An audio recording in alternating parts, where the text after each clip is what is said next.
qu'il faut être prudent.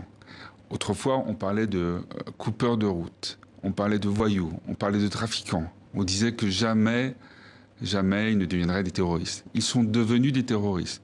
Ce terrorisme, on l'a vu, fait des victimes considérables. Mais dans la région Sahel. Oui.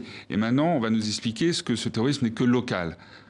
Non, il y a un risque fort que se développent des sanctuaires, des bases terroristes. Le Sahel, c'est la frontière sud de l'Europe. Et donc, il faut prévenir. Et je dirais qu'il est encore temps de prévenir. Une fois que l'événement est intervenu, c'est trop tard. On l'a vu. On l'a vu au Levant. Donc là, il est encore temps d'intervenir pour faire en sorte, effectivement, que ne se constituent pas des sanctuaires qui pourraient servir de base, effectivement, pour des actions contre la sécurité des Européens. Et c'est là, je dirais, notre intérêt. Parce que souvent, il y a cette interrogation sur quel est notre intérêt.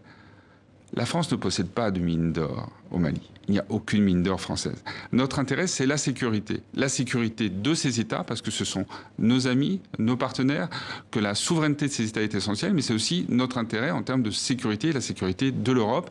C'est pour cela que les Européens vont au Mali, vont au Niger, vont au Burkina Faso. La France, surtout, avec la force Barkhane. Pas seulement. Les Européens aussi y viennent.